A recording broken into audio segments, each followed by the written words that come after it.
So how many weeks are you? 26. Do you know what you're having? A girl. What's her name? Aria.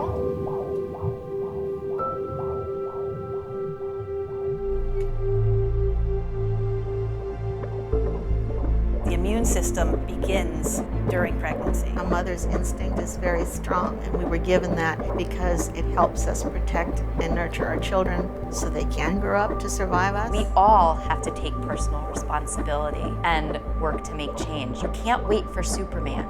You can't think someone else is going to do it better than you. It's very arrogant to say that mothers should not be able to exercise not only their intelligence but their mother's instincts when making healthcare decisions for their children. We have that love that comes so naturally, that never goes away. And I want a better future for my children. I'm frightened for my children. We need to turn it around.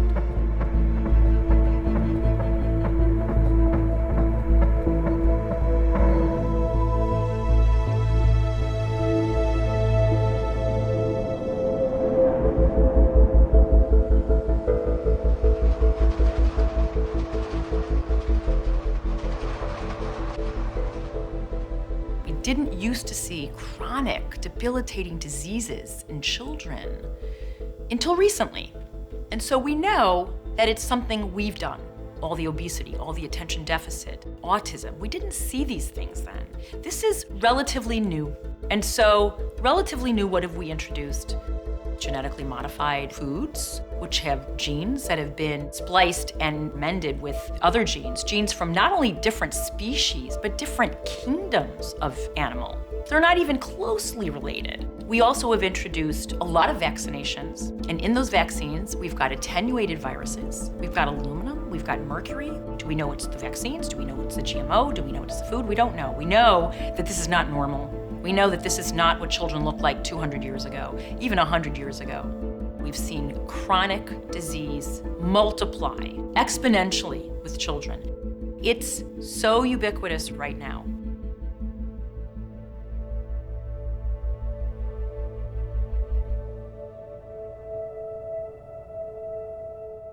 So Porter is the second of my 4 kids, born totally healthy. And when he was 4 months old, he went in for the typical well baby checkup, had a spate of vaccines. We were awoken at about 11 o'clock at night by the worst high-pitched scream I've ever heard. And it was one of those experiences where you've never heard this sound before and you know something is just horribly wrong. So we ran down and I picked him up and his head flopped to the side and he was boiling hot. Turned out he had 105 fever. We gunned it into the hospital and got in there and kind of handed off this floppy, limp baby to the doctor, and he proceeded to go into a grand mal seizure. And that was when I knew, boy, the world has changed. Can you stand up for a minute? We're gonna sit on a chair, okay? All right, let's get your leg out. Okay, can you stand up? Come on, up 2. Porter, do you want to do your puzzles? There you go. That started this whole trajectory that ended with where he is today, a 20-year-old young man who wears diapers and a seizure helmet and can't talk and has intractable seizures. And what's his diagnosis? His diagnosis is brain injury from the pertussis vaccine. He also has psychiatric diagnoses. He's autistic. He has mental retardation. It's kind of a death without an actual death. It's a death of all your dreams. It's a death of having a normal family. And so did you go through the compensation program? We did. So it was one of the most acrimonious experiences I've had. There were enormous bills running up throughout this process because Porter was in physical therapy, occupational therapy, on special diets, having special transportation. He was admitted to the hospital 12 times in 1 year, constantly in the ambulance, meds for this. All of that kind of payment, much of which isn't covered even by insurance, we were paying for.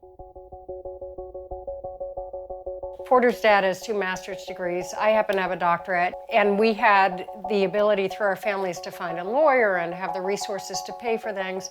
Without that, I have no idea how a family would A, know what to do, and B, be able to navigate the system. It was never set up as a court. It wasn't. No, it was set up as a compensation program. It was set up to be administrative. And it functions now with none of the protections of a court. No rules of civil procedure, no rules of evidence, no discovery, no jury, no real judge who's looking at the facts and the law. And 90% of the cases have to go through a causation process. They have to prove that the injury that the child or the adult suffered was due to the vaccine. There's very little science, so proving causation is extremely difficult. We understand some children will have a bad outcome. We say that out of one side, we set up a court to help you out of the other, and then when you go through it, you would have thought that we're talking about Area 51 and UFOs, that were complete nutcases suggesting there might be a link. And it just was very confusing. And finally, after almost 7 years, we quote unquote, won our case.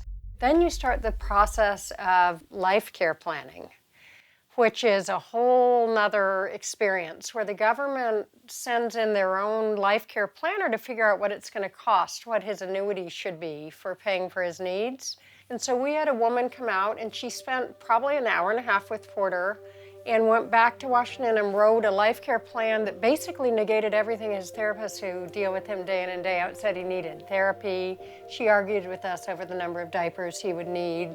If you're mandating vaccines and you're having to sign something saying they might be injured and you have a court set up for when they are injured, don't rake the parents through the coal. Don't humiliate the parents. Don't ostracize the parents who then choose to go and get help. And can I ask you what they finally settled on? The total amount was about $7 million. Meanwhile, my marriage blows up very predictably. So sad, but it's just so grueling. How do your neighbors, your friends, family receive the information that Porter's injuries were from his vaccination? It's probably easier to talk about it in our case because the government has not only acknowledged it, the government pays for all of his care as a result of his vaccine injury. And so I often will talk about it, but then in the next breath I'll make it clear we're not nuts and the government's validated this. I think most people don't have that. Let's concentrate on something that's neutral to start with, which is vaccine safety. People getting educated about their health. The vaccines being made as safe as possible. And then when and if the horrible, unfortunate thing happens that kids have a side effect, then let's take care of those kids.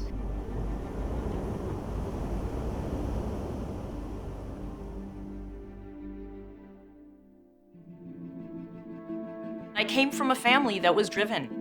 My parents were both the first generation of their families.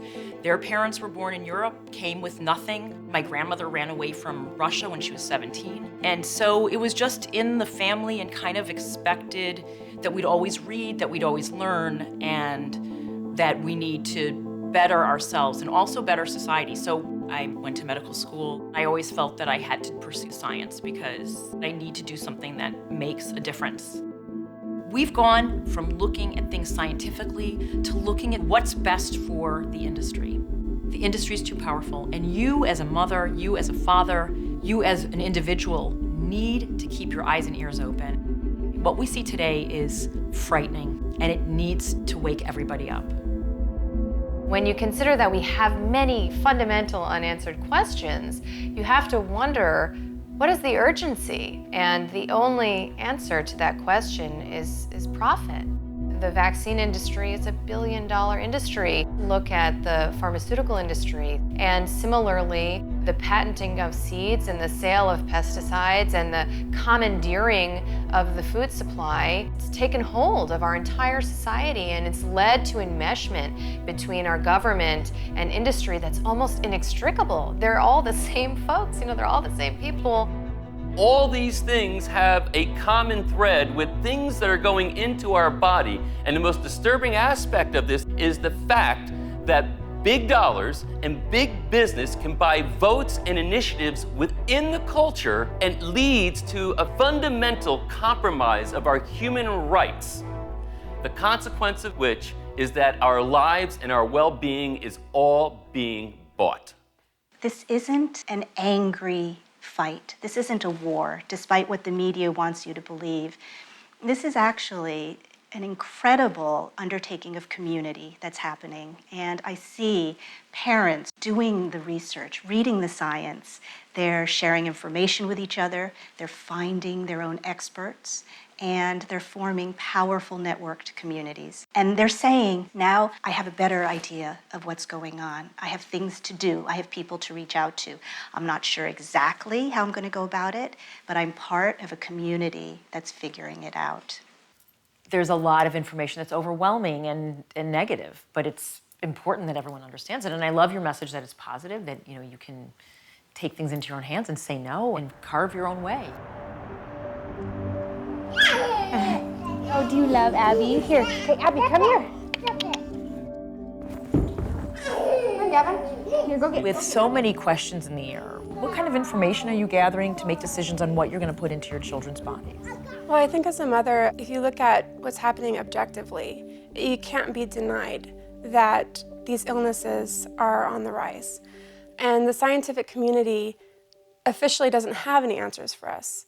So it leaves us as mothers to look elsewhere. Where do you look? We look to pediatricians, and the first time I questioned the safety of certain vaccines, the mood in the room changed so much. I didn't know that it would spark such a strong reaction from my peers and people who know me and love me, and people who I know and love. We're trying to step back and say, hold on a minute, what are we putting into our bodies with a chemical injection? What are we putting into our bodies through our mouths? Something like 70% of all the antibiotics in America are going into livestock. You are what you eat, but what I eat, what are they eating? As a mom, I just want what's best for my kids, and I'm not afraid to question.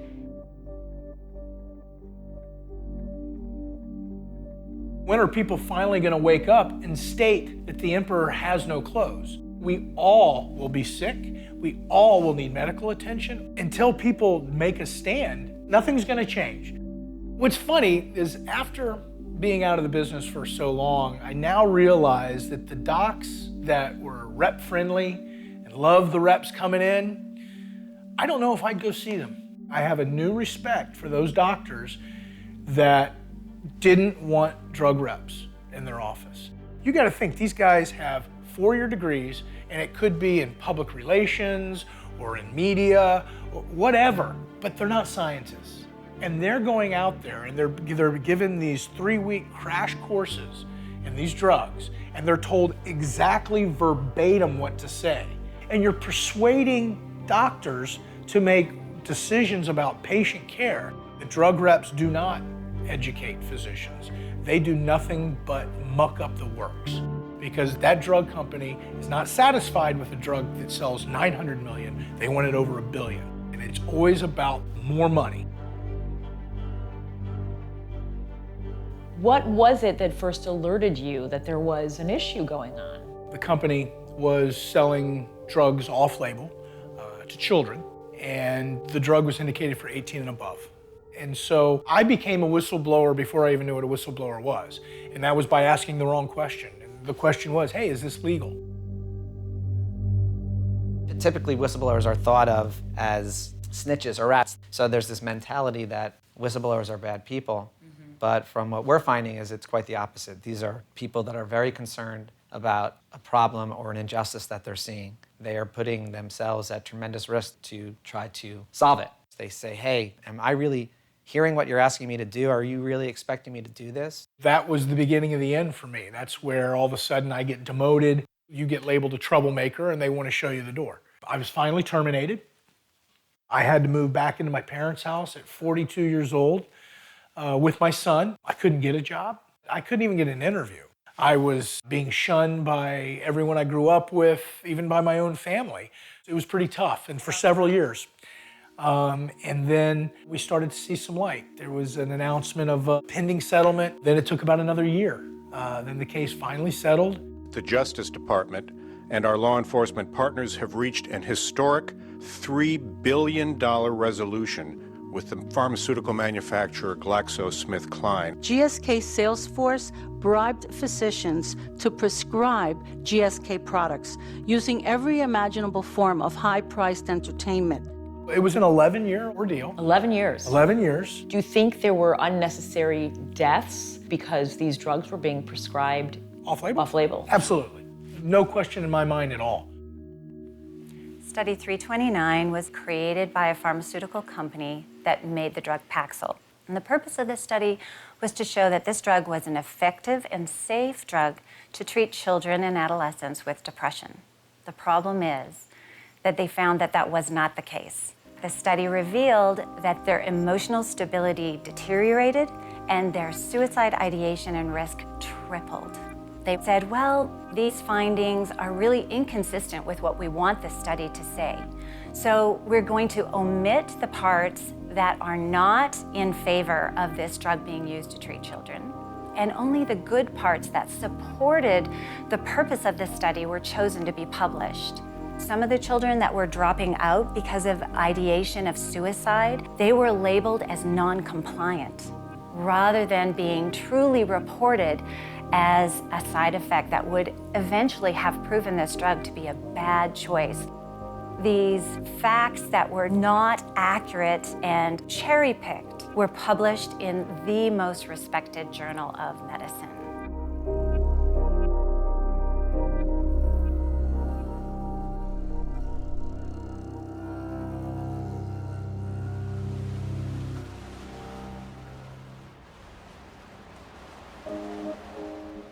I can't tell you how many times through the years I had an oh my God moment when I realized that there was another layer to this. You were a whistleblower and took such huge risks. The enormity of what you uncovered and discovered and then reported upon was mind-boggling. I first encountered the issues that led to my crusade, if you will, when I was working as an investigator, a fraud investigator for the state of Pennsylvania, Office of Inspector General. I discovered that the Johnson & Johnson company was creating a drug protocol that would favor their drug Risperdal. To expand the number of uses, the entire marketing process of the drug, from clinical trial through academic reporting, through the FDA and approval process, it was all based on fraudulent or manipulated material. They removed me from lead investigator. Did they tell you why they removed you? That I was too focused on the big picture, that I was too focused on You were too focused on what you were doing. Yeah. I was told drug companies write checks to both sides of the aisle. Back off. They wanted to maintain a deliberate ignorance of what was going on because their jobs depended on the political people who were being supported by the industry. I remember sit back like this and say, you win. I have 3 generations that count on me. You win. I have to have my job. In the back of my mind, I'm thinking, you son of a bitch, you're going down. I made my decision at that moment to become a whistleblower. We conducted 140 depositions all over the country. Our database of discovery documents rose to nearly 1 million documents, 10 million pages. The combined hours put in between the Attorney General and my attorneys exceeded 100,000 hours over a period of 6 years. We finally got them to trial in January 2012. For 10 years, it hijacked my life. Johnson & Johnson caved in and settled after 6 days of prosecution testimony. We were destroying them. We were laying out just an incredible story of deceit and corruption that permeated the entire drug development and marketing process.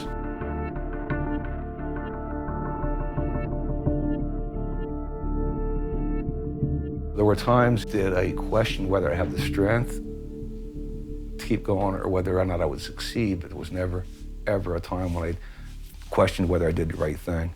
This is not for the light of heart. You can't think, okay, I'm gonna blow the whistle, I'm gonna be a multimillionaire. The odds are 95% of you will not get a nickel. You will destroy your career and you'll end up with nothing. You will have the respect of no one. You will be a pariah. You'll be thought of as being crazy. They bury you. If I'd have done what they wanted me to do and shoved that all aside, I would have been just like them. One of our whistleblowers repeatedly tried to confront the issue internally. He brought samples of what he viewed as clear evidence of the fraud. Writing sheets that were actually, numbers were crossed out and say, this is what's going on, this is what we're being directed to do. Part of the explanation was the words business decision. Johnson & Johnson, in total, I think, paid out almost $3 billion. But it was for a drug they made $44 billion on. Right, so it's the cost of doing business. Exactly. I know that you're handling a case that does have to do with a very large drug company. This is the case that we have brought on behalf of 2 whistleblowers who used to work at Merck. These two individuals were scientists who worked in the vaccine research division. They were testing the efficacy of the mumps vaccine. They weren't getting the efficacy for which they were originally given approval.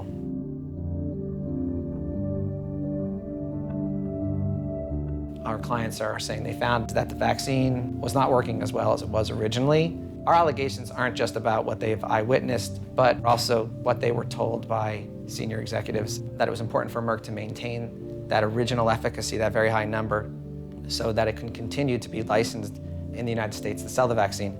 Our clients were directed to falsify the data on the testing. If this is all true, like we believe it is, then there's a real issue of transparency that's at issue here. And if one of the major vaccine manufacturers in this country, in the world, is not being forthright with efficacy, then this is something that needs to come forward. This isn't a couple of guys in a smoke-filled room making a plot. This is everywhere. When you start to look at the pharmaceutical industry through that lens, you also have to sort of zoom out and see that this is the case for the agricultural industry, for the chemical industry, and it's because they can influence research, they can influence lobby, and they can influence current practice. I put tens of thousands of dollars and blood, sweat, and tears into my medical training. When I came out, I thought I had mastered something. And then I started to appreciate who funded my medical education. I was in a generation that was courted heavily by the pharmaceutical industry, taken to five-star restaurants. I saw it firsthand, and in that experience, I said, there's no way this is influencing my prescribing. And there's data to suggest that I was wrong. Medical doctors have devoted their lives to help people, no question, but they are not in a position to evaluate policy. They are in a position to implement it. We kind of trust our doctors to say, I am going to make a decision that's best for this patient. But that's not happening now. They're saying, based on policy, this is how I'm going to treat this patient. We've kind of almost taken the doctor out of it. The medical doctors assume that those policies are being put into place based on valid evidence. And so they don't question policy. You would be in a very difficult position if you were a medical doctor and you did question policy. And there's many examples of people who have been attacked. Well, the policy comes from government. And where does the government get their data? The government gets their data from the people who make the drugs or the vaccines. We are responsible for our own interpretation of science. You see what you want to see, you believe what you want to believe, you can cherry pick evidence all day long. We can all do it on both sides of the equation. And what makes sense to me is to see how sick we are and to say all of these interventions, all of what we have done in negligence in our environment have brought us to this place. These exposures are creating complex, mysterious chronic diseases that no given specialist is trained to be able to appreciate. I don't think that we're going to solve this by people being anti-anything. I think we're going to solve this by getting medical doctors to be pro-evidence, because I really do believe that those people out there do deeply care about their patients. And I think it's them that we have to mobilize and get interested in this topic. Think about it. You have to force something on individuals for the greater good. That is completely antithetical to the idea of individual rights. You can't go to school or you can't go to work unless you get these shots. There's a point in time where you say, well, you know what? Maybe I'm going to take a keener interest in this now because this is coming into my body. This is coming into my child's body. What can we do about this? What are the potential solutions? Well, at the risk of seeming trite, knowledge is power, and knowledge is empowering. So I don't see it as a hopeless thing. I have a lot of hope and trust in humanity, in the fact that people are bright, people care, and if we can bring these issues to light, that there could be change in the world that's a beneficial change. Just because you question something doesn't mean you're opposed to it. It means you want more evidence to support the position. There's enough evidence to support a questioning, inquisitive mind asking the questions, and there doesn't seem to be anybody listening. Whether it's vaccines, GMO, people have a right to look at the evidence, and the evidence right now is not really clear as to what the answers are. Where there's smoke, there's fire. There's enough smoke in all of these things that we're talking about today to be able to say, wait a minute, let's stop and reassess and re-examine. It's so unfortunate because the business of medicine has taken over and superimposed its purpose and its agenda on medical science. And the physicians no longer have access to the facts and the data that would really allow us to objectively decide what is best for our patients.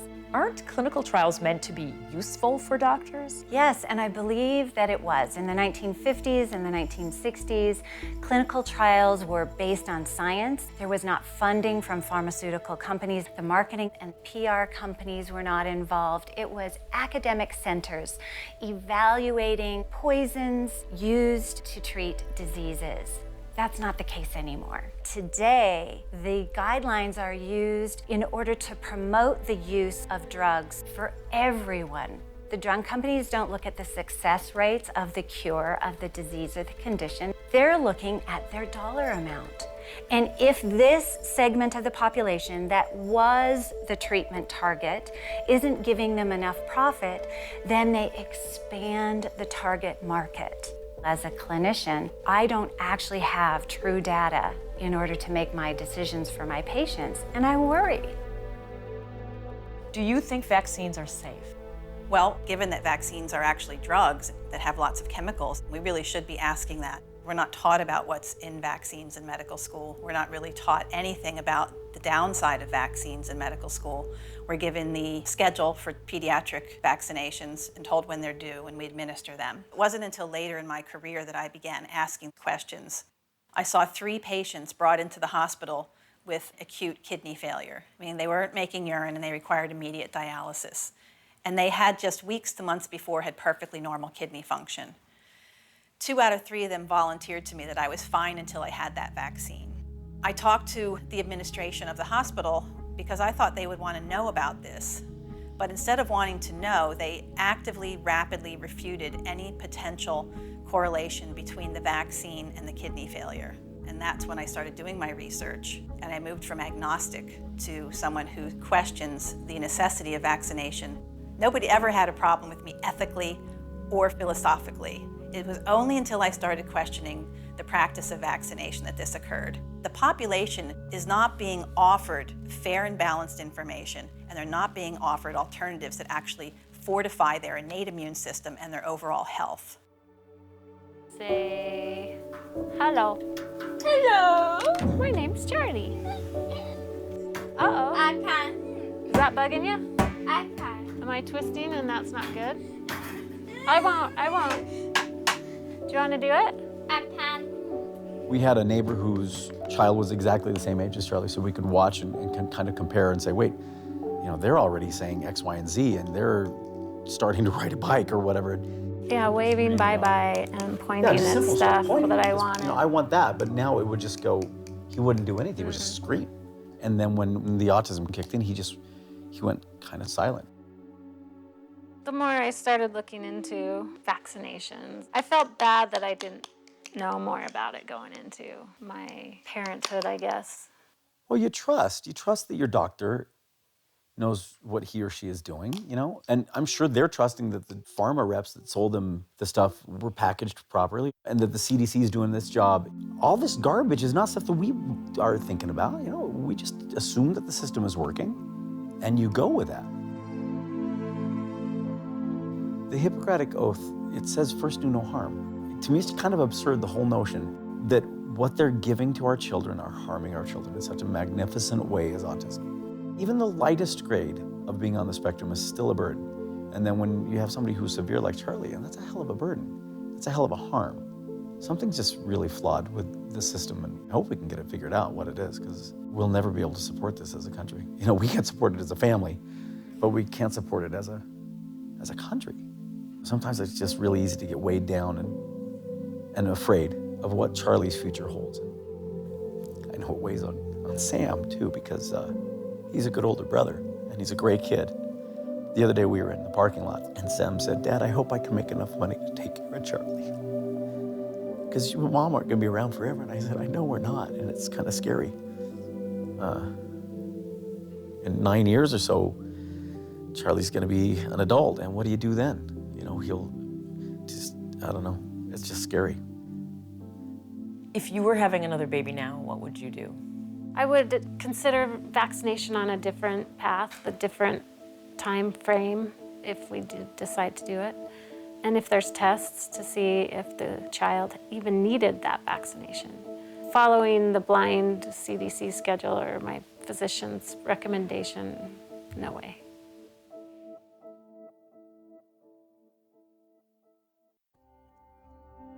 Flora has this great talent. If you name a date, she will tell you the day of the week. Really?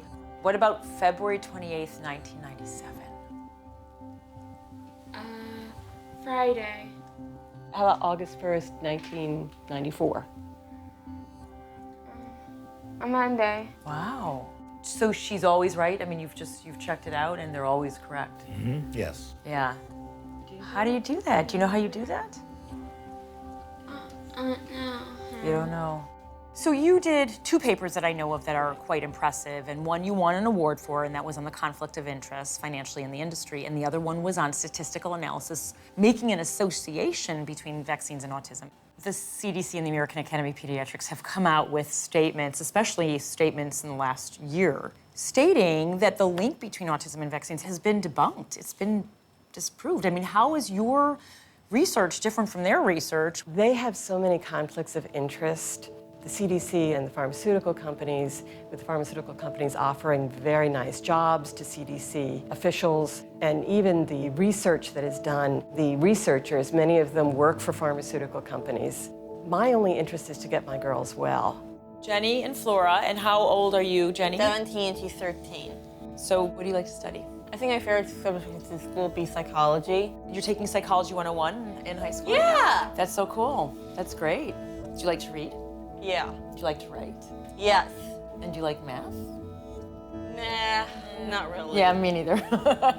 We took pictures starting in year 2000, around the holiday time. Jenny was diagnosed that year, but very mild. Very the doctor mild. even said the time, mildest case he'd ever seen. Great eye contact, both girls.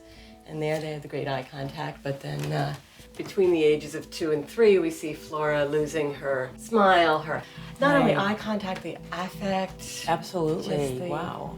So you were still vaccinating both of them? Yes. Yeah, the Prevnar and the flu shot, I think, were happening between these 2 years. So you see that Flora's kind of going up and down, not looking into the camera anymore. Around Flora's 5th birthday, she received a battery of shots. Thereafter, I told Gail she's regressing. And Gail said, "Oh, I can't hear this." But when you said that, were you making the connection that she was regressing after she had received the shots? not at the time, no. I didn't make the But it was connection. pretty temporally related? It took place immediately after the shot. Immediately after the shots? Yes. It's true. She drifted farther and farther away from us that next day. Wow.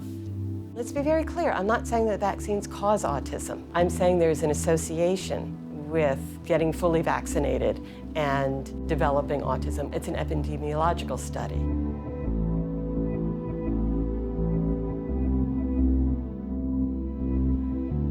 It doesn't prove anything. We need to have the vaccinated versus unvaccinated study if we want real proof.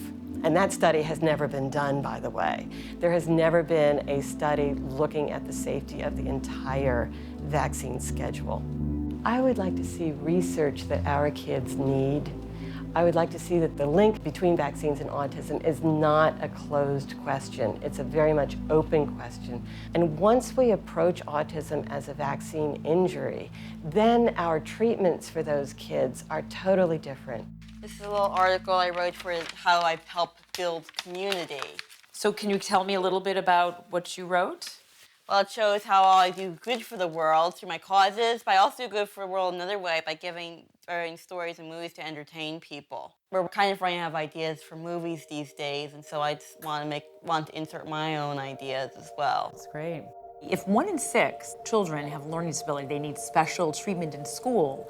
And then we've got the whole statistic on how many are autistic, and then the 51% or more having a chronic illness. Over time, I'm assuming, if we don't change direction, the pool of healthy people will become smaller and smaller. Absolutely, yes.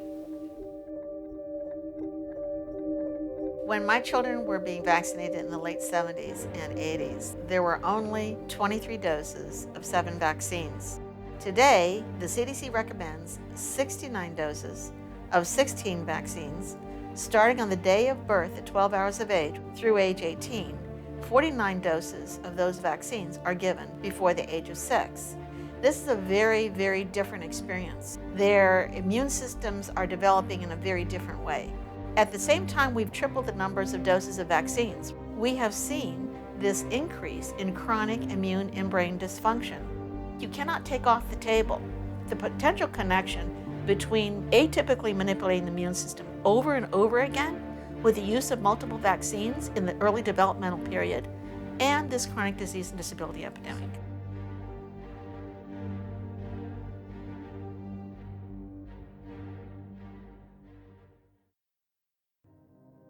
If you project from the growth of autism over the last 6 years, you can figure that about half the kids are going to have autism by the quarter century mark. Wow. We're not going to be able to do much else besides take care of those kids.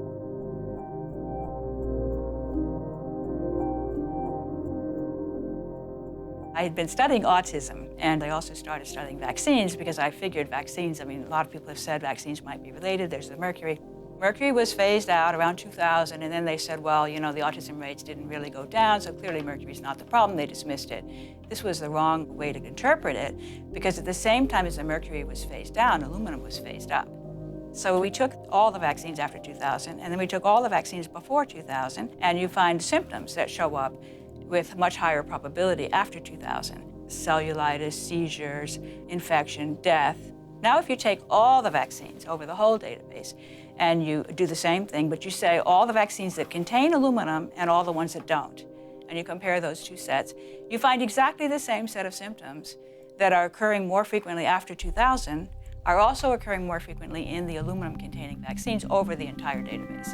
But now aluminum is considered GRAS by the governmental health agencies, meaning generally regarded as safe. So this is what's bad, because when you think of aluminum pots and pans, aluminum foil, people don't think of aluminum as being toxic, but it's extremely toxic, especially if you inject it. The aluminum will make its way to your brain, and that's going to cause things like autism. Many factions of the government say it's a genetic epidemic. I know, and I find that very frustrating because they're spending so much money.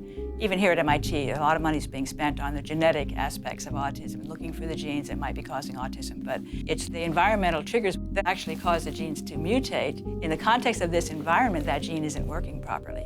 It's being disrupted.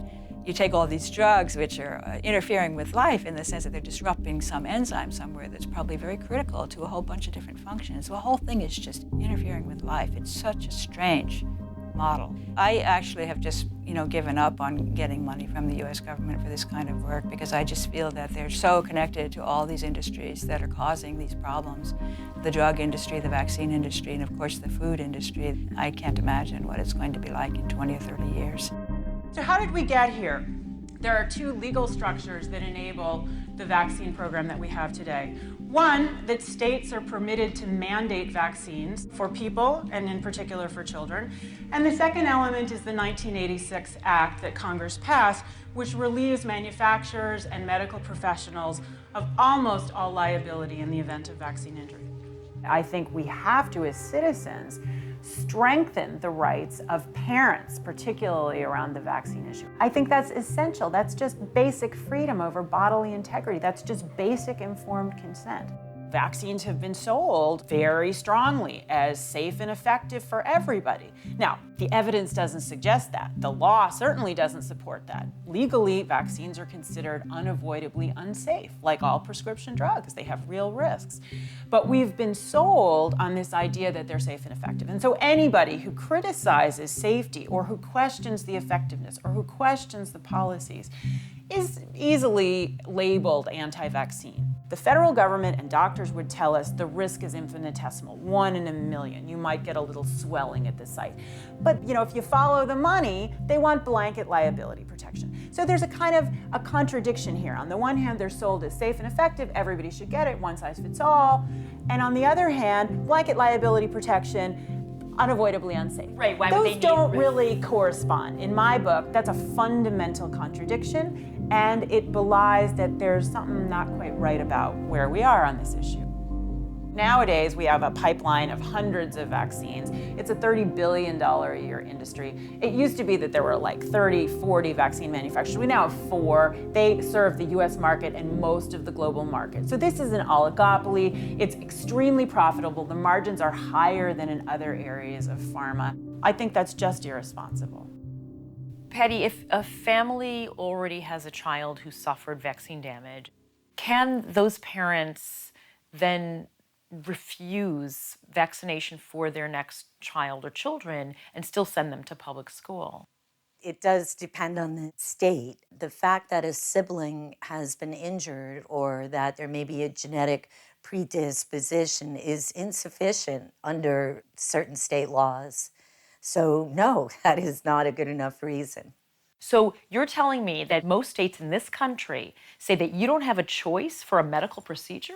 Yes, that is the case. 100 years ago, there was a case called Jacobson versus Massachusetts. The courts held that under a police power, the government can force you to vaccinate. And that's what we're facing right now. Your rights to refuse are overridden by this 1905 case. It's obvious that court had no idea what the kids today are being faced with in terms of vaccines. I finally have an opportunity to challenge the constitutionality and the safety of the childhood immunization program. There is a judge that is going to hear our argument as to why a little girl named Mary Check has a substantive due process right to refuse the shot. Mary received the DPT vaccination. She was completely intoxicated. She had rashes around her mouth, around her eyes, up her back, not being able to eat, not gaining weight, not growing. My doctor recommended an antibiotic. Within 20 seconds, Mary went into anaphylactic shock. She was projectile vomiting. She had diarrhea. Her eyes rolled behind her head. She lost her color. All of this is because of the ingredients in the vaccinations.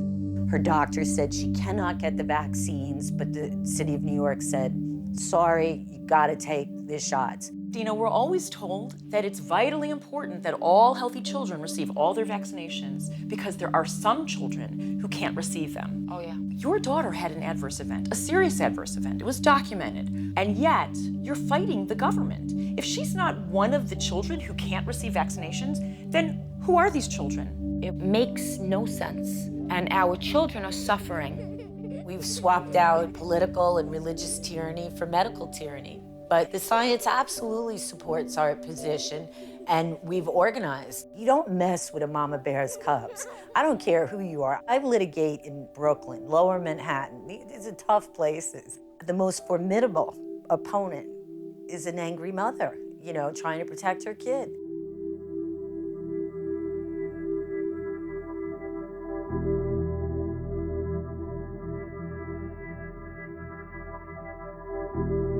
It gets you really unnerved when you hear stories like that. And I wish I could tell you that's the only story I've ever heard like that. There are many of them, but there's also a silver lining here. The positive spin on this is the fact that these types of happenings, these types of stories, are getting out into the world. There is more attention being brought to vaccines, to pharmaceuticals, to GMOs. It's being driven by parents, moms especially, and it's across the board. Again, the common thread, what's going into my child's body? I mean, what parent can't want to take responsibility for that and say, I want to decide? Our oldest boy came down with what looked like behavioral issues, but they were actually autoimmune issues. I started looking into diet as a way to build up my son's immunity. When I really started looking into GMOs, like technically how they're farmed, I was horrified and I was motivated to go out and tell people. We've cleaned out the pantry and changed our way of eating, but the children's health improved. I have 3 sons. Ben is 10, Bodhi's 8, and Bronson is 5. They all had allergies, dairy, wheat and gluten, nuts and eggs. And I had other friends that had kids with those allergies, so I just sort of put up with it. I didn't know what was going on. I don't know why they had allergies, but it was just something I had to put up with, right? But then my son, one day, he said, Mom, I wish all my allergies could go away. And the voice in my head said, well, what if there is something that I can do about this? What if he doesn't have to live with this for the rest of his life? So I started researching, and I found out that there are GMO foreign proteins in our food since 1996. They first started in the milk, and then they put them in soy and corn, which is in everything that we eat. I was shocked that these foreign proteins were in our food without our knowledge, without our permission, and without labeling. There's 3 kinds of GMOs. The first one, it's called Bt toxin. It's either in corn or soy or cottonseed. It is genetically engineered to constantly reproduce this Bt toxin. When the bug eats, let's just say the corn, its stomach explodes from this constantly reproducing Bt toxin. So it's a registered pesticide with the EPA, and we're eating this corn. The second one is Roundup Ready. The plant has been genetically engineered to withstand Roundup. They can spray it with all the Roundup they want, which is an herbicide at the tune of 5 billion pounds a year, and it doesn't die. So our food won't die, but everything else around it dies. The bugs, the worms in the soil, all the weeds. The good bacteria in the soil. The good bacteria. It soaks into the plant, and it does not wash off. The problem with that is that there's a chemical in it called glyphosate, which destroys our gut bacteria. 70% of our immune system is there. Without that gut bacteria, we can't produce tryptophan. Without tryptophan, our bodies don't produce serotonin.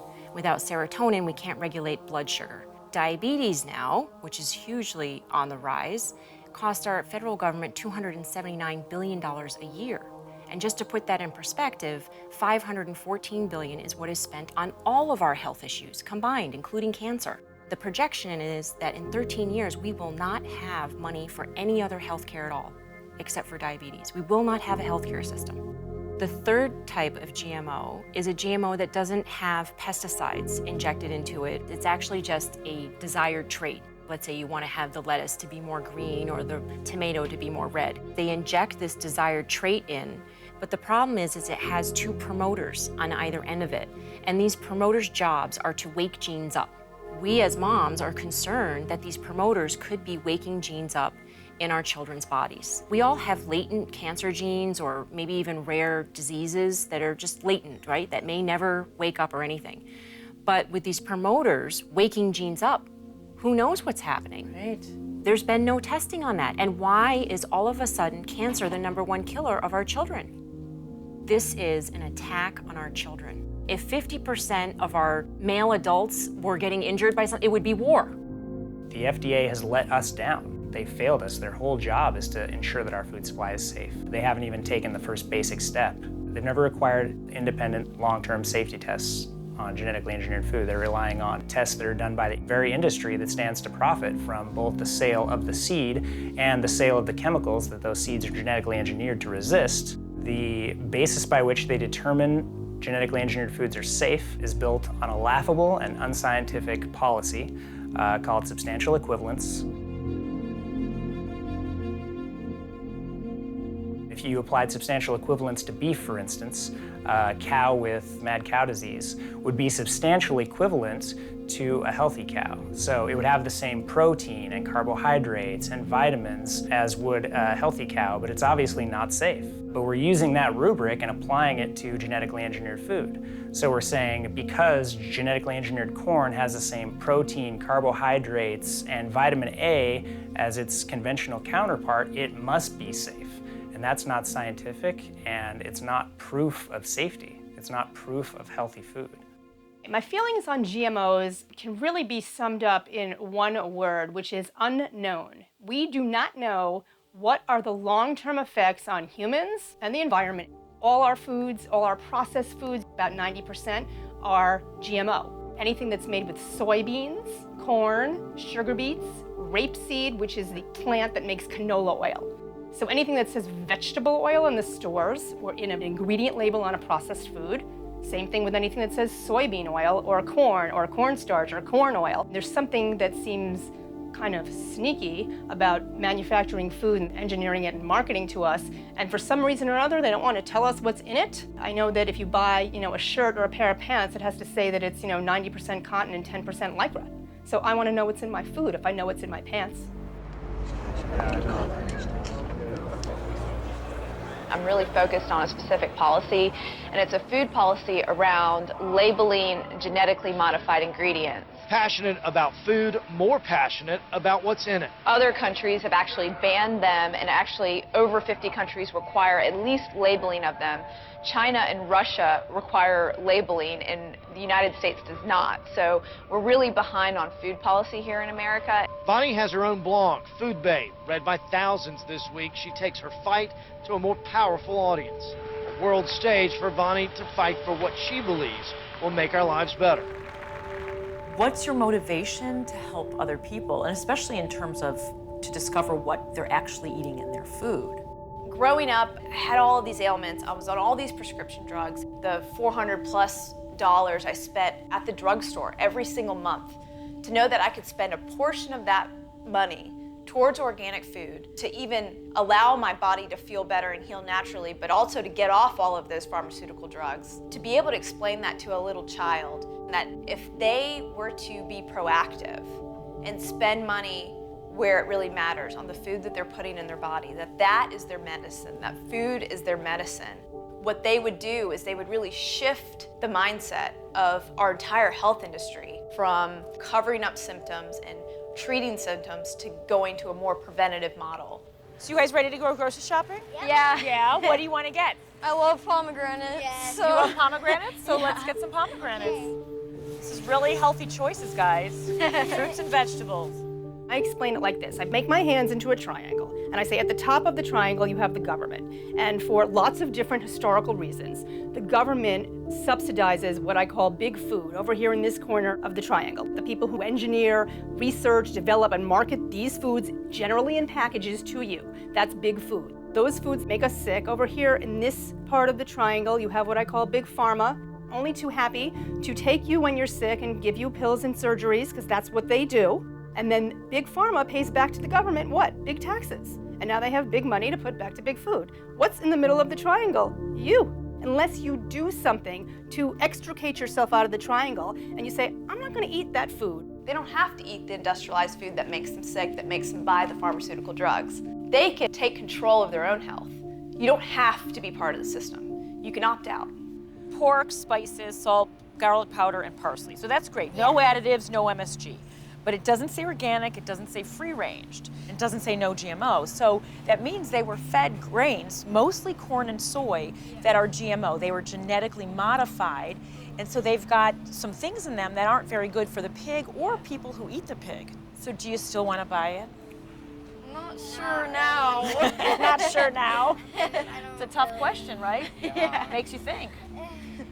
I just find it really scary because Mother Nature has known for very many centuries how to make our food have us thrive. So to think that we know better than that, I have trouble with that concept.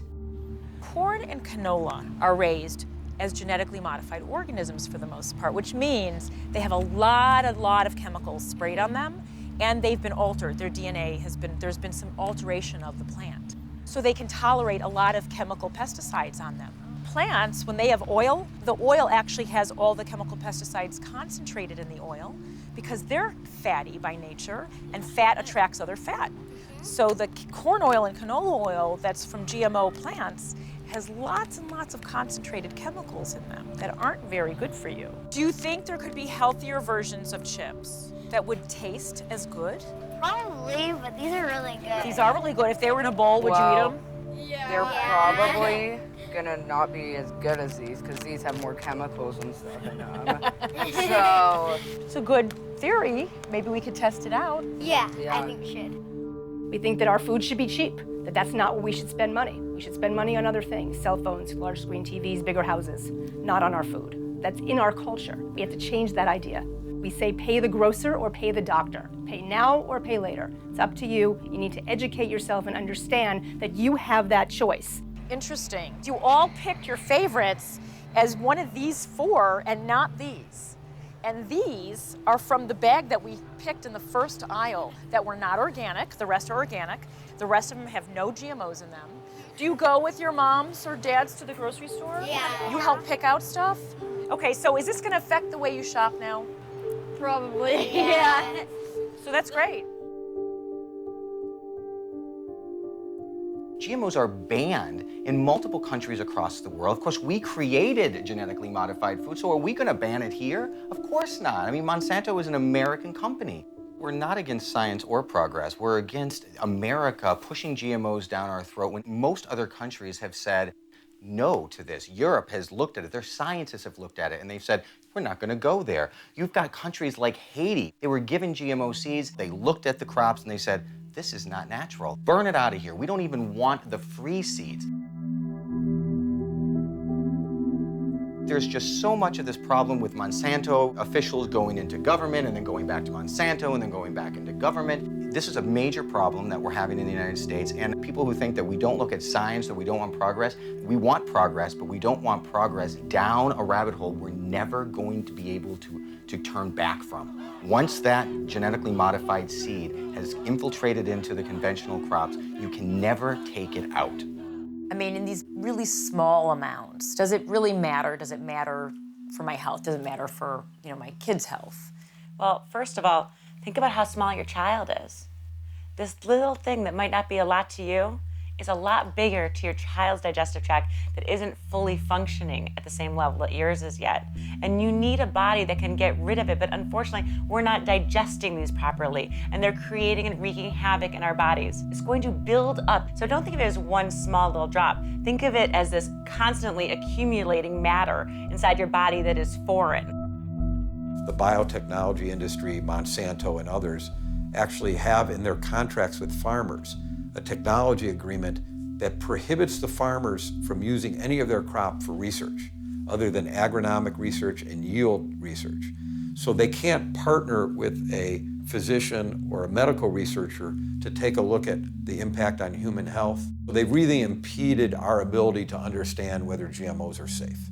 And so we have a very limited amount of research happening, but studies on livestock that have been done show some pretty disturbing evidence of problems in terms of organ development, gastrointestinal flora. We now know that the pesticide genes that are inserted in Monsanto corn products is finding its way into mothers' bloodstreams and the bloodstreams that are feeding our fetuses. What impacts that'll have are somewhat unknown, but we feel in the organic community much more comfortable operating under what we call the precautionary principle. First, we prove that it's safe, then we introduce it into the human food system. From a policy standpoint, we create cheap food in this country. 40 years ago or so, we were spending about 16% of our incomes on food and about 8% on healthcare. Those numbers have almost completely inverted. We have the cheapest food, bar none, in the world, and bar none, the most expensive healthcare. And the outcomes are abysmal. If you compare us to any other industrial country, we are going backwards. We're putting Band-Aids on our medical system. We need to go back and take a look at our food supply. Nutrition is the basis of 85–95% of our chronic disease situation. Nancy Swanson is a scientist and a retired physicist from the University of Washington. And what she has actually found is the scariest thing that I've seen in my entire career. In 1996, when GMO crops were first planted, it was the best thing since sliced bread, and therefore the farmers just took to it, and it took off in an exponential manner throughout the country. She then took a whole variety of chronic diseases. She would look at either the incidence or the prevalence or the deaths. For instance, diabetes. The incidence prior to 1996, which is right around here, the curve is fairly flat. But as soon as the GMO crops were started to be planted, the incidence of diabetes just took off. Yeah. And this is what happens with all these other diseases. She's looked at obesity, diabetes, neurological diseases such as autism, Alzheimer's, senile dementia, Parkinsonism, rheumatoid arthritis, the inflammatory bowel diseases, Crohn's disease, and then a variety of cancers. So here you look at autism. Here we have this problem with these younger people. We don't have a lot of explanation behind it, but again, the graph is flat and then takes off. It really does. It doesn't prove that the GMO crops are causing this, but the correlation is so high, you've got to wonder what else is going on. There's a major problem in the way our agricultural system works, in that farmers are pushed every day for more yield per acre. Once upon a time, there was natural forage on all the borders and in between fields. Now today, all of those natural areas have been plowed and planted with almonds, for example. So when a beekeeper places his bees in the almond grove to pollinate, he's placing 2 to 3 times more bees than actually need to be there for pollination. So there's more competition for what's actually there, and there's no other wild forage. So they're malnourished. Malnutrition because? They feed them corn syrup. How healthy do you think you would be if you were used to eating a huge plethora of raw ingredients and all of a sudden your diet changed to corn syrup? And it's GMO corn. What else would it be? They're feeding them the cheapest possible thing. Is this consistent with colony collapse disorder? Colony collapse disorder is a little bit of a misnomer because it's not one thing. It is a soup of inputs that are killing our bees. And then what happens if the bees die? Think about how bad an obesity problem we have in this country, and you think about a staple nutritional food like broccoli, which is available all the time and needs to be pollinated by bees. What if that were to go away or just increase in price 300%? Wow. What would happen to obesity then in this country? There's over 100 fruits and vegetables that are significant to what we eat every day. All of those things require bees to pollinate to the tune of $200 billion a year. Huge, huge numbers. This is a really significant problem, and I don't hear people talking about the nutritional effect to us. It's unfortunate that bees have stingers, right? And that they're insects that fly around at picnics and parties, right? But they are providing a significant service, and we owe it to bees and to ourselves to make sure we fix the problem. My research interest is looking at how people exposed to pesticides and what would be the health effect as a result of the pesticide exposure. Once I start researching what related to bee and the health and so on, I realized that pesticide may have something to do with so-called colony collapse disorder. I also believe that pesticide has something to do with human health. But in terms of human health research, it's essentially zero. There's no research.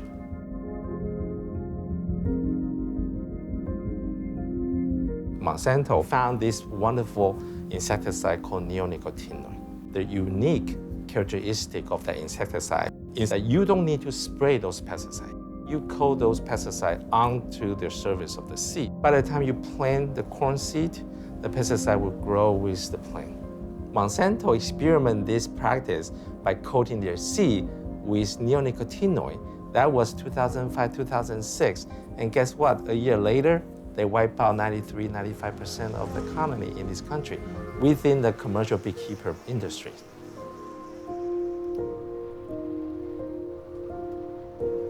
Does the industry who make the neonicotinoids deny that this is contributing to colony collapse or the bee's death? There are claims that there have been no documented effects, no scientific evidence that colony health is affected negatively by neonicotinoids. That's not true. There are many studies at the colony level that show negative effects. If the bees are being poisoned, do you think that that mirrors what's going on in other animals, perhaps even humankind? A lot of the questions you're asking don't have answers yet. This is an experiment which nobody can tell you what will happen ahead of time. We're talking about hundreds of millions of acres. How can there be one answer that covers hundreds of millions of acres? It's impossible to predict. It sounds like there's a lot of we don't know. Do you think going forward, is the scientific community talking about honoring the precautionary principle and looking back and going, wow, maybe we need to do things differently? Well, definitely.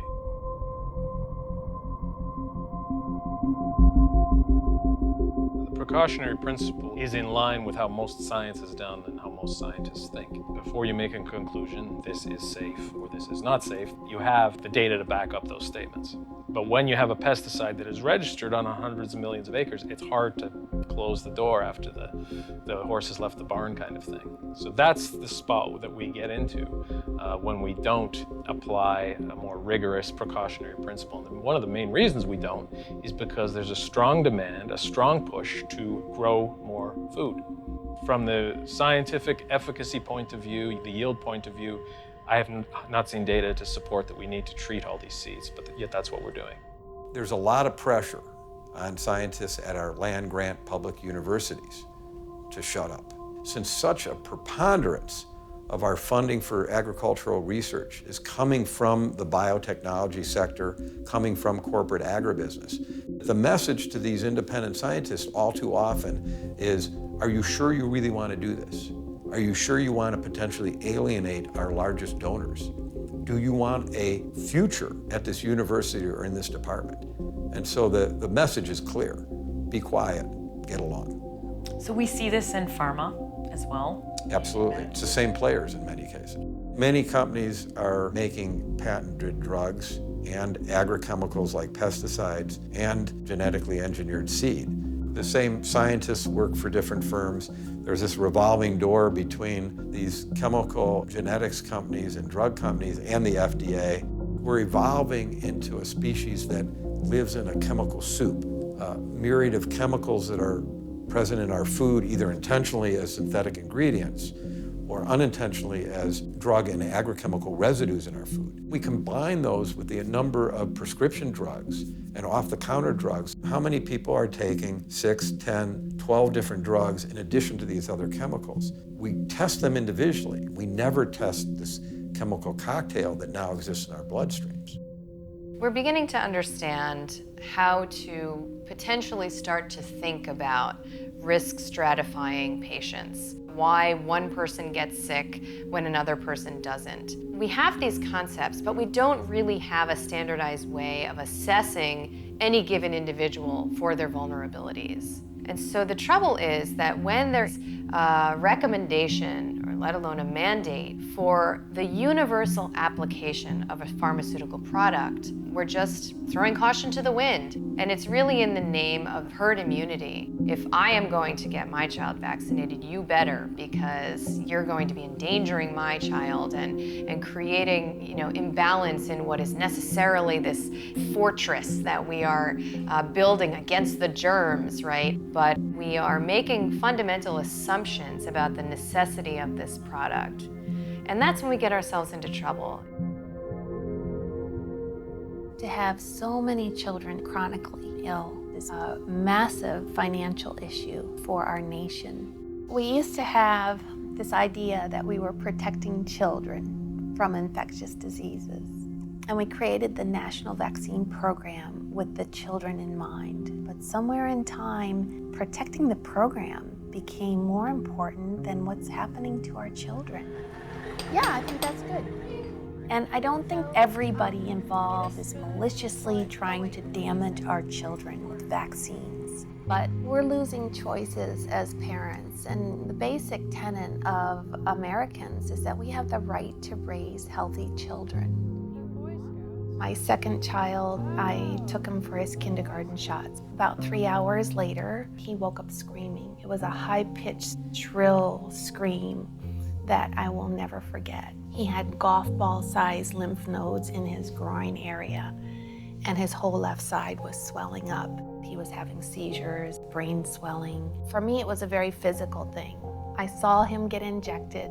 I saw him change immediately. But most parents experience what I call the cascading effects of vaccine damage, and they don't see an immediate response like I got to see. So they don't make the connection. He regressed severely. He lost speech, eye contact. He started rocking, stimming, flapping, spinning. He was gone. I stayed home with him for the next 8 years. I homeschooled him and took him through many, many treatments. I took a very nutrition-oriented approach to help him. We took him off some foods, we took him off gluten. When he stopped having those foods, he started getting speech back.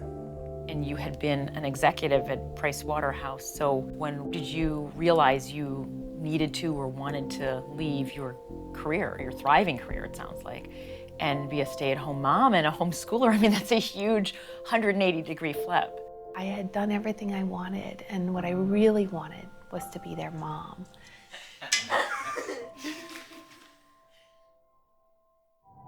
There are 4 types of HPV virus. Make sure your daughter is protected against them all. Vaccinate your daughter now, before she is exposed. Talk to your doctor and get your daughter vaccinated with Gardasil. Gardasil, I think, was $1.4 billion 1 year worth of sales. They're like any other big business, they want to make money. One of the ways they make money is through these blockbuster drugs. And they put a lot of money into developing them and an awful lot of money into marketing. Before the vaccine came out, as soon as the FDA approved it, there were all these television ads telling girls to be empowered and to take this vaccine. I began to wonder who their allies were and what their goals were. It was primarily a vaccine against HPV disease. But it was being marketed as a vaccine against cervical cancer. Now, there's some truth in that HPV disease, over time, if untreated, can lead to cervical cancer.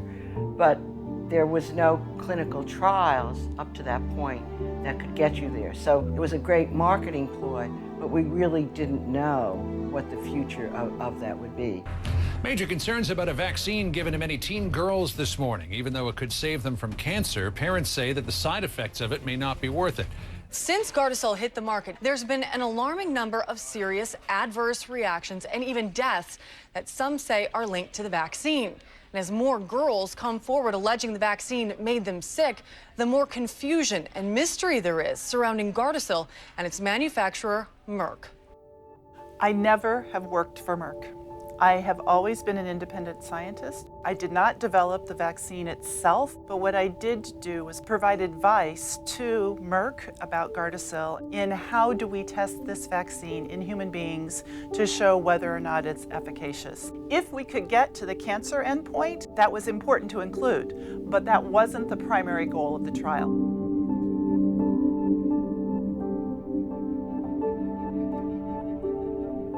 If you look at the cervix as tissue, there's 5 levels of abnormalities a cervix can have.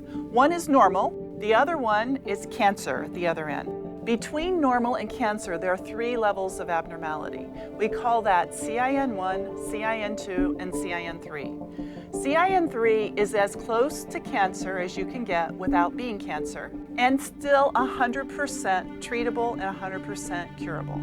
Merck talked with the FDA and negotiated an agreement that said, if we can prove that the vaccines can prevent CIN3, will you allow us to have the label and claim that the vaccines prevent cervical cancer? And the FDA said yes. The Gardasil vaccine has a very large amount of aluminum in them.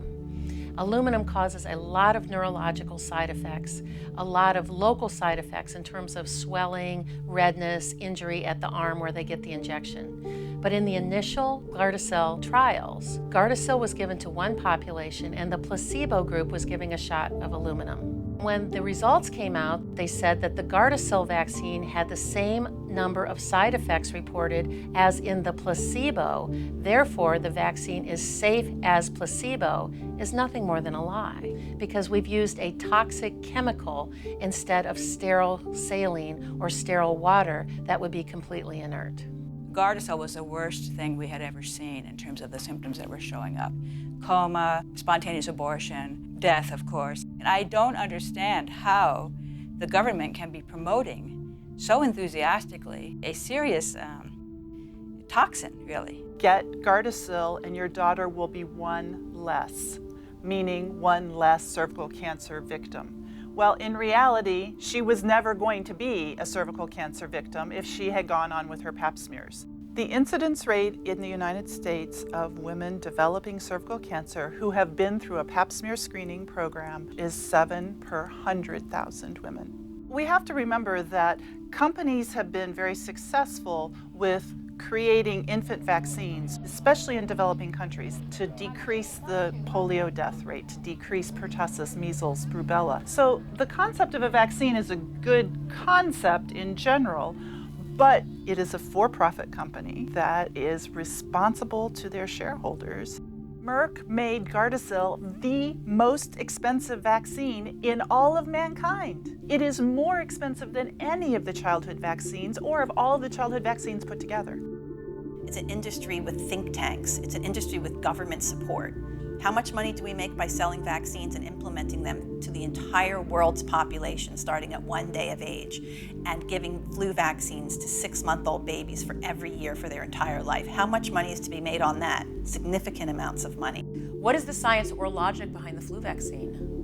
The influenza virus is an RNA virus, and it's a very unstable virus, which is why we have to every year go and create a new vaccine. If you don't have an exact match in your immune system from that vaccine, then you can't say that that vaccine actually helped you. It seems to be acceptable within the research community to question the data that's available for the flu vaccine, and that's really not true of the other vaccines. The flu shot is the canary in the coal mine. They've claimed that it reduces the incidence of the flu anywhere ranging from 0 to about 60 to 70%.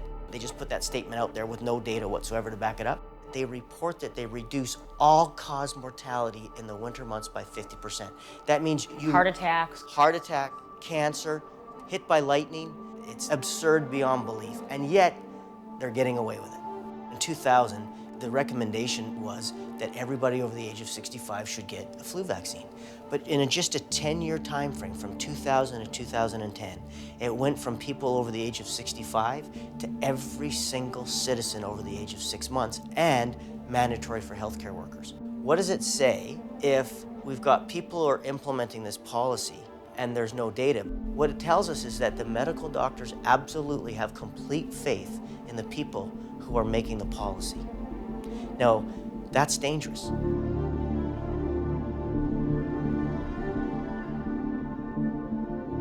The Cochrane collaboration 3 separate times has looked at the flu shot, whether we're talking about babies and infants, children, middle-aged adults, or senior citizens. In all of those populations, the flu shot is no more effective of keeping you from getting the flu than as if I gave you a shot of sterile water. So why would anybody want to inject something into their system that has ingredients of viruses that have been attenuated or weakened, that has mercury? The multi-dose flu shots still have mercury in them. Why would you inject something into your little infant that could possibly harm them in exchange for avoiding something as uncomplicated in most cases as the influenza that's going to come and go in a week? Right. The nature of research in the pregnant patient in terms of pharmaceutical interventions is limited and flawed because less information is not more safety. The absence of data does not safety make. When it comes to the flu vaccine, on the package insert, there is a declaration of the fact that this has not been studied for reproductive toxicity, and we know that this is an ineffective intervention and that it's associated with potentially highly morbid outcomes.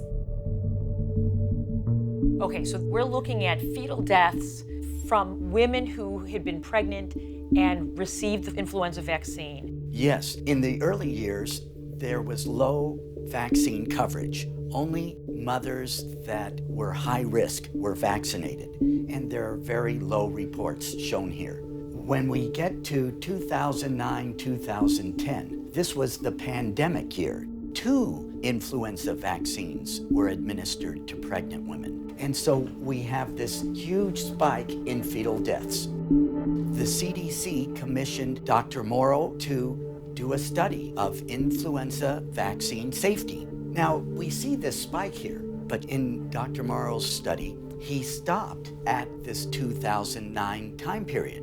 Well, it turns out when Dr. Morrow was preparing a paper that he published, he had access to this data, but he cut off his study at 2008, 2009. 2009 appears in the title of the paper. Physicians, obstetricians, gynecologists thought he was including the pandemic year, but it stopped short of this spike. And so he found there were 23 total fetal losses. That's 1.9 cases per million vaccinated pregnant women, a very low number.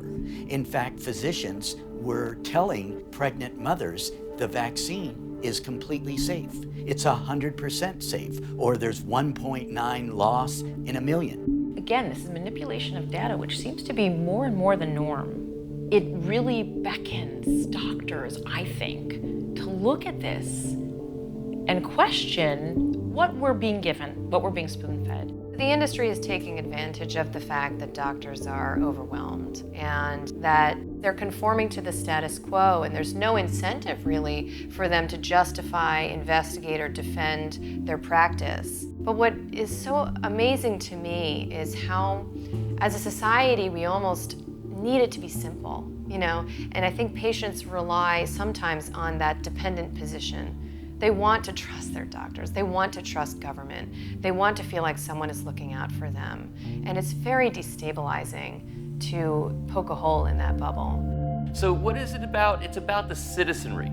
Because in the end, where do you think the money comes from? Where do you think the big companies get their money from? They get the money from the consumer who buys their product. So people can vote with their wallet, people can vote with their minds, people can start to take action that would subvert the economics of the situation. I love that you said subvert the economics of this. Yeah, it's what has to happen. It does. Yeah.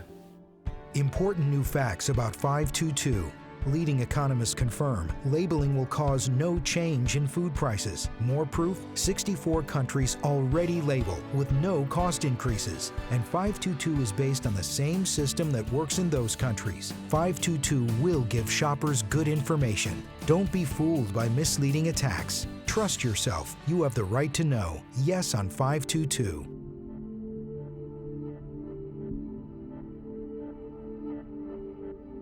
So 5 people in the state contributed to the No campaign. That's it, 5 people in the 5 whole people. state. And that was $550. Total. And there were $22 million that was being put forward to the No side, but $22 million from out of state. And who were the out of state? Big corporations like Monsanto, Dow, PepsiCo, Coca-Cola, I don't remember who else. Kellogg's, Nestle's. Yeah, it was all processed food folks that were concerned that they were going to have to label their foods. They were the ones that put in millions of dollars. And they sent out a lot of mailers that came into people's houses and told them that their food was going to cost more. The other issue that the No side had that was really successful was that the fear that if you voted yes on the initiative, that you were going to hurt small farmers, and that resonated with a lot of people. But if you actually talk to the farmers that I talked to, they were all in favor of it.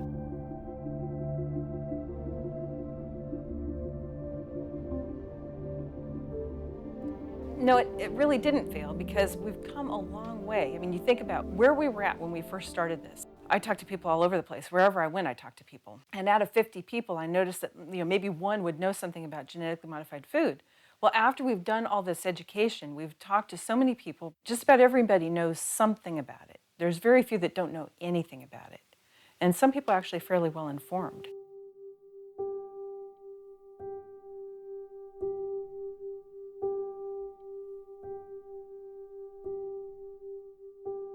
When Prop 37 didn't pass, my son said, "Mom, even Star Wars took 6 episodes, and they had Yoda." I thought about it, I was like, really, this really is the beginning. And so I asked myself, how could we let as many people know about GMOs in the shortest amount of time? And so we created Moms Across America. It's about our right as Americans to know what's in our food. So I thought about 4th of July parades. It's the most patriotic day of the year, and it's already organized. Within 4.5 months, we had a reach on Facebook of over 300,000 a week. So it was $1 million a month. 172 moms all across the nation signed up, and they didn't have any training. They just said, I'm gonna be the one to let my whole town know about GMOs. And the media can't ignore us. About 1/3 of the parades are televised, so the media is already there. We estimate we reached about 1.5 million people in one day, and tens of millions more through media. It's really about getting the word out, whether it's telling your friends, writing letters to your senators. I actually cut my private practice way down so that I could do this. We're starting to be listened to, but I think more mothers have to use their voices and speak out and say enough is enough. I lost a child to cancer, and when you lose a child, it changes everything. I have zero tolerance for any company or anyone that puts children at risk. The goal is to change the food system. We would like to see more regulatory input into the approval process of GMOs. We'd like to see independent science and reliable long-term testing. We're also fighting to educate people so that they fight for labeling. Because without a label, there's no traceability, there's no accountability, and there's no liability. And that's the way the chemical industry likes it. The government should be opening up their eyes and waking up to all of this. How much noise has to be created before they actually put their foot down and say, this has to stop. I'd like to believe it's possible that when you take all these grassroots systems, you begin to combine them together to become stronger, and more people are making the right choices of the type of foods that they eat. The industry itself, the agricultural industry itself, will have to shift. The more people know about this, the more they will change their spending habits. They change, they start buying something different, all of a sudden you start changing the food system. Voting with our dollars is essential, and I think we need to keep growing that and teach people how to do that. Purchase the items that don't have GMOs in them. Purchase the organic products. Moms buy 85% of the groceries in the United States. We can bring about change. The food system may be broken, and the food industry may be bought, but the people are not. The moms need to know about GMO to be the ones to make the difference. We are fortunate in Connecticut to have both state and federal lawmakers who support our right to know.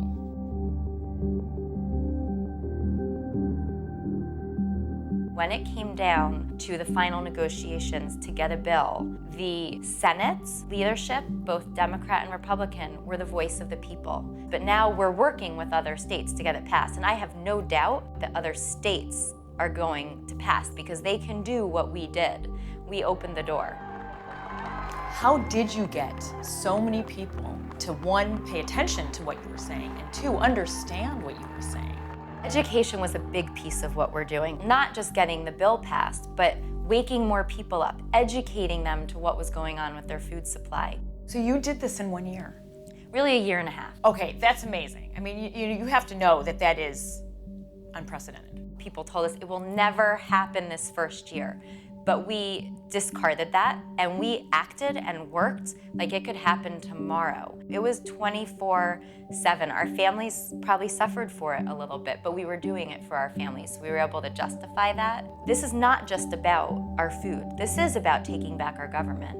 And we need to take back the legislative process. There is going to be a hiccup or two in the food system when things begin to change. I mean, that's going to happen.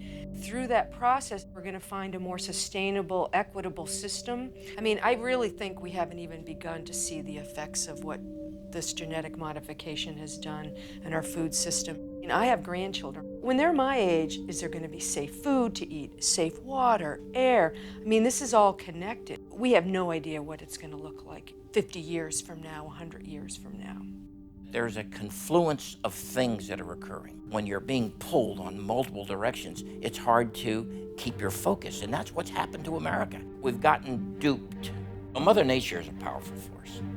Every time we interfere with it, we're going to pay the consequences. And we're paying the consequences with the autistic increase relative to vaccinations and immunizations. I think we're going to pay the same kind of consequences with genetically modified foods. We haven't had enough time right now for the consequences of GMO to manifest themselves. Invariably, something will happen. How do we bring this whole thing back to where one of our fundamental thoughts ought to be, how seriously are we interfering with Mother Nature? If we can't answer that question, then we ought to really stop and do some homework and say, wait a minute here, something's wrong with the system. Medications, including vaccines, are not all bad, but they're not all good. We need to bring up questions. We need to have science and data be the focus and get the money people out of the conversation.